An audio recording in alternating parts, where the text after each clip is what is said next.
Imagine this. It's the height of the Cold War. Soviet missiles are fueled and aimed at every major American city.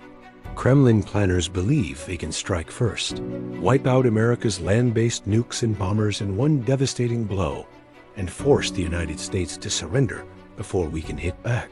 They run the numbers. They think they've won. But deep beneath the ocean, silent and invisible, something is waiting, something the Soviets cannot find, cannot track, and cannot destroy. In a single moment, that hidden force could unleash hell on the Soviet Union, turning their victory into ashes. What was this invisible ace that made a Soviet nuclear win impossible? It was America's Polaris submarine program, the underwater game-changer that guaranteed our second strike and rewrote the rules of nuclear war. By the mid-1950s, both superpowers knew that nuclear war would be decided by who could survive a first strike and still retaliate. The Soviets were pouring resources into massive land-based ICBMs, big, powerful rockets sitting in fixed silos that American intelligence could locate. America's early nuclear arsenal relied on bombers and a growing number of land-based missiles, but both were vulnerable.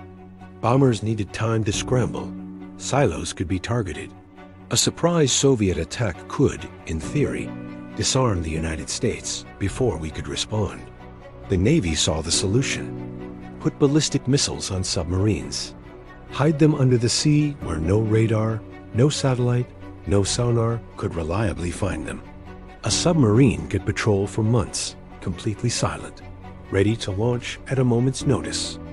The program began in 1956 as a crash effort called the Fleet Ballistic Missile Program. The goal was revolutionary.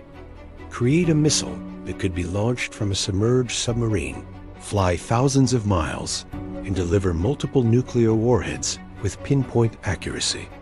The breakthrough was solid fuel rocket technology. Earlier missiles used liquid fuel, dangerous, slow to load, impossible to keep ready on a submarine. Solid fuel changed everything. It was stable, reliable, and allowed the missile to sit in its tube fully fueled for months, ready to fire in minutes. The missile itself, the Polaris A-1, had a range of 1,400 miles, carried a 600-kiloton warhead, and could be launched from underwater using compressed gas to eject it before ignition. No telltale bubble trail, no warning. The submarine designed to carry it, the USS George Washington, was a masterpiece of American engineering. Converted from an existing attack subhull, it was fitted with 16 vertical missile tubes aft of the sail. On November 15, 1960, the George Washington conducted the first fully submerged Polaris launched 2 missiles, fired while running deep.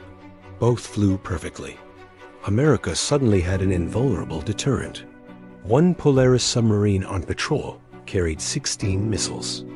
By the early 1960s, each missile could deliver multiple warheads. A single boat could destroy every major Soviet city. And we built dozens of them. The Soviets tried to catch up. Their early submarine missiles were liquid-fueled disasters, unreliable, noisy boats that had to surface to launch. Their submarines were louder, easier to track, and far less survivable. American anti-submarine warfare technology SOSUS, underwater listening arrays, advanced sonar, and hunter-killer subs made Soviet boats vulnerable in ways our own were not. Polaris evolved fast. The A-2 extended range to 1,700 miles. The A-3, deployed in 1964, reached 2,500 miles and introduced multiple independently targetable reentry vehicles, 3 warheads per missile that could hit separate cities. By the mid-1960s, the U.S. Navy had 41 Polaris submarines, each one a moving, hidden fortress carrying more destructive power than all the bombs dropped in World War II combined. They patrolled constantly. At least a dozen boats underwater at all times, scattered across the Atlantic and Pacific, impossible to locate. Soviet planners knew this. Their war games changed overnight. No matter how perfect their first strike, American submarines would survive and retaliate. Mutual assured destruction wasn't just theory anymore. It was American-engineered reality. The Polaris program didn't just deter war, it forced the Soviets into an arms race they couldn't win. They spent decades trying to match our submarine quieting, our missile accuracy, our global underwater listening networks. They never fully caught up.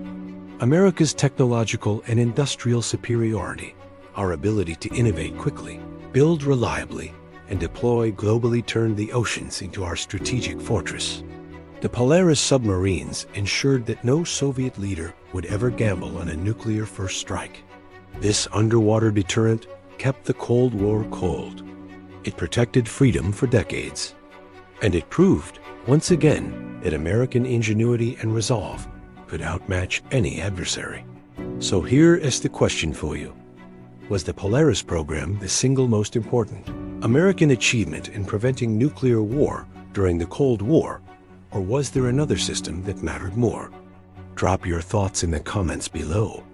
If this video gave you new respect for the silent service that kept us safe, hit that LIKE button. Subscribe to Cold Frontline for more declassified history on American military superiority.